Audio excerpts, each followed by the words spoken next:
Good morning everyone. October 5th, 2025. Ipagpatuloy natin ang ating panunood dito sa 7th year anniversary ng Guardians or Global Filipino Alliance International Hong Kong. At ito ay second part na ng ating singing competition. Nilunok kong lahat. Ano yung nilunok?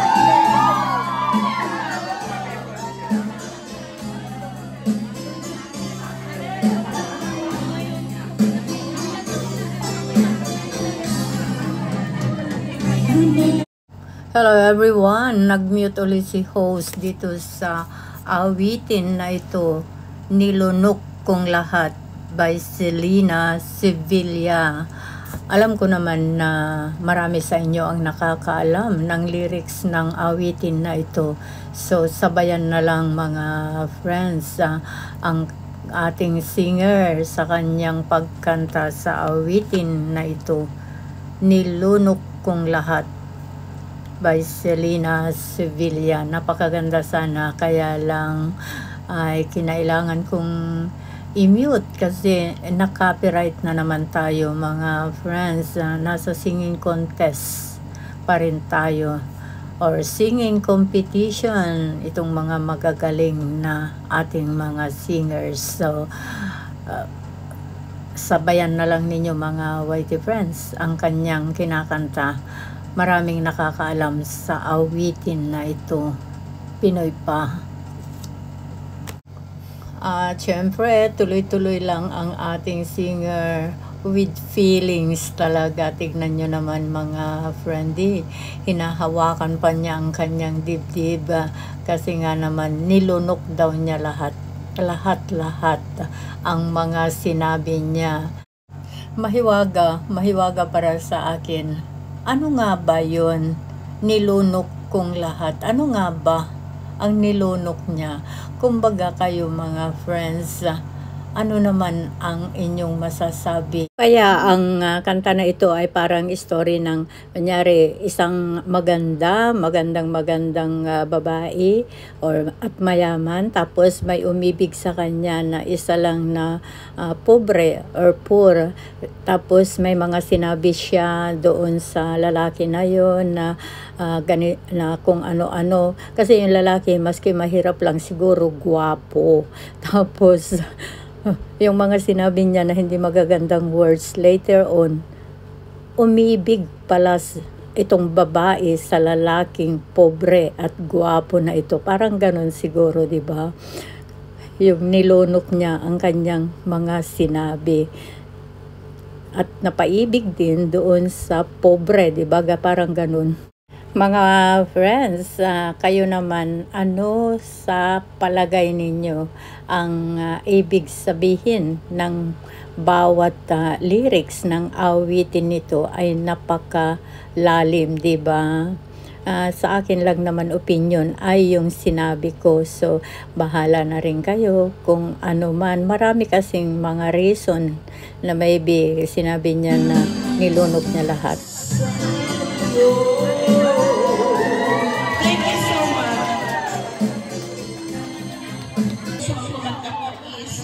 Number 11. So let's move on sa ating contestant number 12.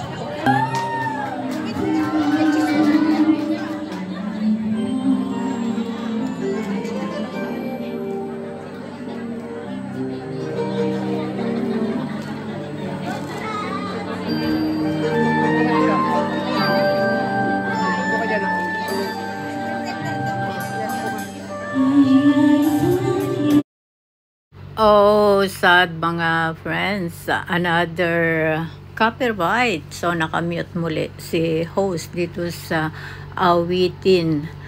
Ay, pag-ibig ni Aramina. Na copyright tayo dito ulit mga whitey friends. So, mute na lang tayo. Alam ko naman, alam ninyo yung mga lyrics ng awitin na ito. Ay, pag-ibig ni Aramina. So, sabayan na lang ninyo mga friendly. Total, maganda naman yung ating nakikita. At saka yung lyrics ng awitin na ito ay nandyan. Nakikita rin ninyo at nababasa, di po ba? So, patuloy lang tayo sa ating pag-mute at bahala na kayong kumanta habang pinapanood ninyo ang ating singer sa kanyang mga galawan. Sorry talaga, mute na ulit tayo kasi copyright, ang daming copyright itong episode ng singing contest na ito. Alam nyo po ba na lahat ng kumanta dito ay copyright lahat, kaya ito nag-top over voice na lang si host. Total, believe naman si host na mga Pinoy pa.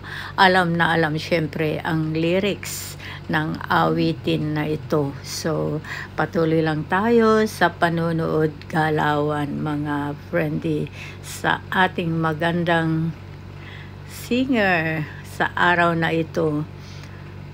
7th year Global Alliance International Hong Kong anniversary. Yeah, di ba? So, tuloy-tuloy lang sa pagpanood galawan.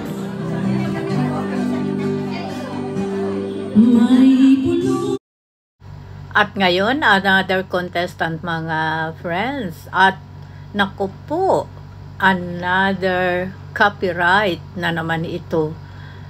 Oras na by Kurita. Wow, copyright ulit. Oras na by Kurita. Mga friends, alam nyo naman siguro ang lyrics ng awitin na ito. Napakaganda. Ang lyrics talaga naman, kapag kapakinggan ninyong mabuti, talagang ipinagdidiinan ng singer na ito na oras na. Tapos, ang takot lang daw ay nasa isip lamang. Totoo ba yun? Na ang takot lang ay nasa isip lamang? Parang ako, nahihiwagaan ako. Oo nga. Ang takot sa isip. Kasi kung hindi mo iniisip yung takot, ay di wala. Kaya lang, paano naman yung mangyayari na hindi maganda? Wow, very complicated, di ba? Kasi yung pagkasabi na, ang takot ay nasa isip lamang. Wow. Paano yun? Sa isip lamang ba yun? Kailangan din mag-ingat. Siyempre, yung pag-iingat galing din sa isip, di ba? Wow. Yeah, complicated. Pero reality, 'di ba? Syempre, kapag natatakot ka, syempre galing sa isip 'yun. 'Di ba? Kayo na ang bahala mga whitey friends. Basta ako pinag-anuhan ko yung pinag-iisipan ko. Syempre nga naman, ang takot ay nasa isip lamang. Yung lamang kasi ang kumbaga palaisipin sa akin lamang. It's only the fear. Wow. Ganon ba yun? Complicated nga. Kayo na ang bahala mga whitey friends. Wow, nagpapatawa lang si host. Pero sa totoo lang, iniisip ko yan. Yung wordings na yan na ang takot ay nasa isip lamang. Wow. At hopefully na hindi kayo naboboring mga friends dito sa contestant na ito at dito sa pag-mute ko dahil napakaganda ng ating contestant, di ba? At tignan nyo, talagang bigay na bigay, feel na feel yung kanyang bawat words sa kanta na ito mga friends. At mamaya nandito yung instructor niya. Ayan, sabi niya, tayo na daw. Alisin daw ang pag-aalinlangan. Ang takot daw ay nasa isip lamang. Kaya Tara na, tara na. Alisin ang pag-aalinlangan. Ganun ba yun kadali?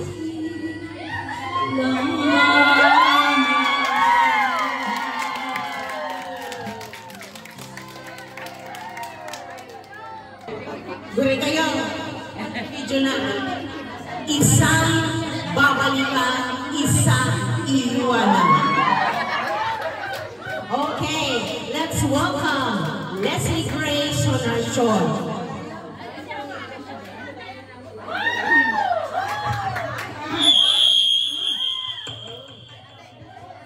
Ano ba yun? Ayaw.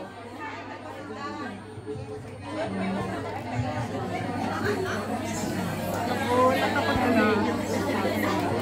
Ha?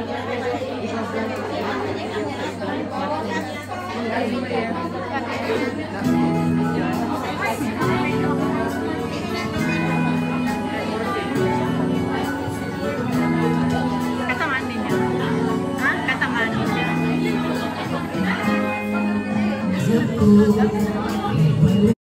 Ay, naku po, another mute na naman mga friends. Ang contestant na ito sa kanyang kinakantang Isang Babalikan, Isang Iiwanan ang pamagat ng kantang ito na na-copyright na naman mga whitey friends. Wow, ang ganda, ang sexy ng ating contestant, diba? So, maaaliw din kayo maski nakamute kasi sa galawan na lang, di po ba? Dala na lang ng kanyang mga galawan ang pag-mute natin sa lyrics ng awitin na ito, Isang Babalikan, Isang Iiwanan daw. Oops, paano ba yun? Ano kaya nangyari?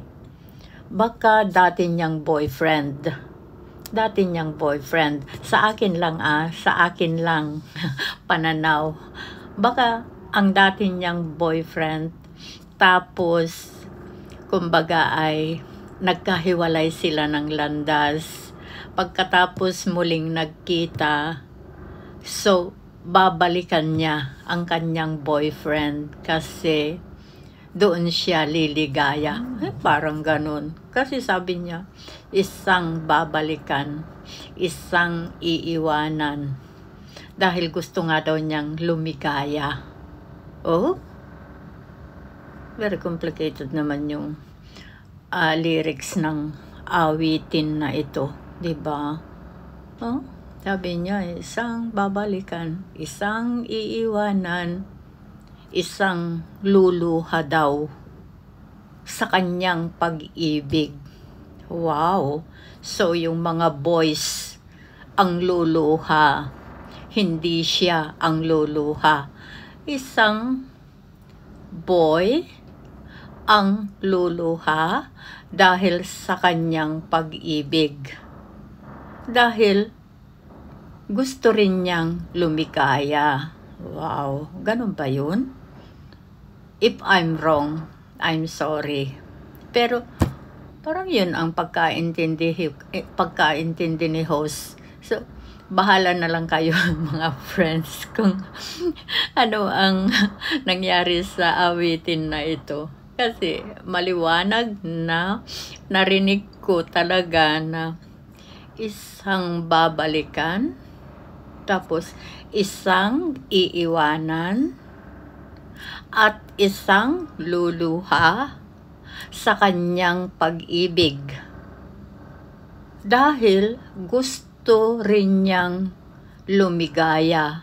Wow! Nakita nyo guys?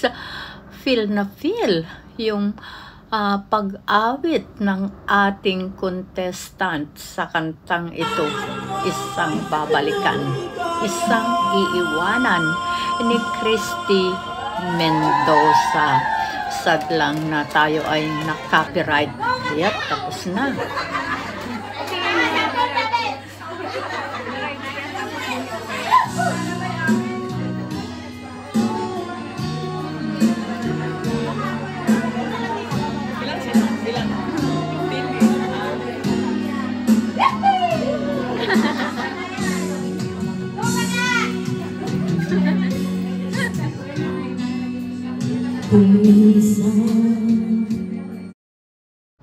So sad. Another mute na naman mga friends.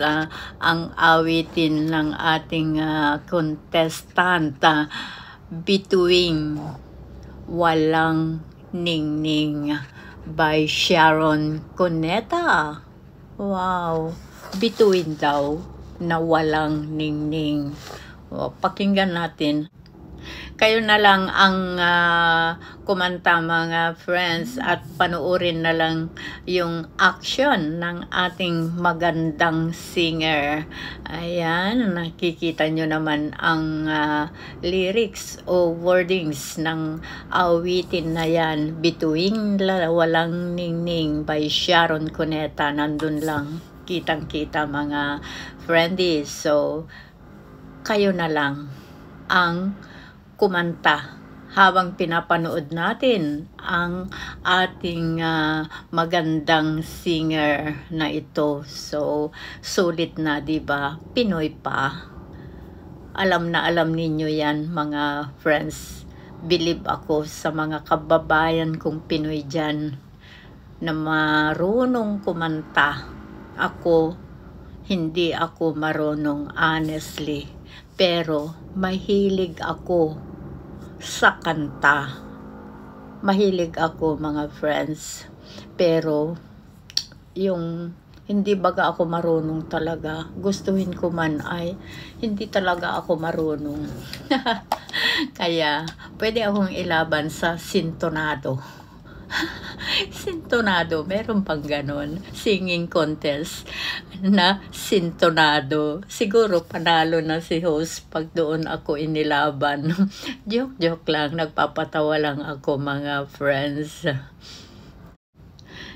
Sana nalilibang kayo sa ating pinapanood mga friends, dahil hindi naman natin naririnig yung lyrics ng awitin na ito, ay kayo na lang. Habang ako ay nagbibideo, talaga naman naririnig ko rin yung mga judges natin. Kumakanta rin sila ng mahina lang. Talaga naman, tapos yung mga kamay nila talaga nagbibit at naka-focus ang mga paningin doon sa ating magandang singer na ito. Kasi ang kanta na ito mga friends, mataas. Mataas ang boses dito, yung tono baga. Mataas, kaya kung napapansin niyo yung ating singer talagang nakikita sa expression, sa action niya na talagang inaabot niya talaga yung taas ng tono ng awitin na ito. At ayun, nakita niyo yung mga judges natin, napapatunganga sa kanya. Magandang contestant at ang magandang boses. Saan ka pa? All in one. Sabi nga nila, package. All in one. May ganun ba? Sa singing contest. Naku nagpapatawa lang si host kasi hindi ninyo naririnig yung mga lyrics. So, kailangan tumawa naman tayo. Maski action lang. At sabayan Dito na natatapos natin ang ang ating singing pagkanta. competition. Diba? Sino kaya ang maswerteng manalo dito sa competition na ito? Abangan ang proclamation of the winner. Maraming salamat sa inyong pagsama sa 7th anniversary ng Global Alliance Hong Kong. See you in my next video. I love you all.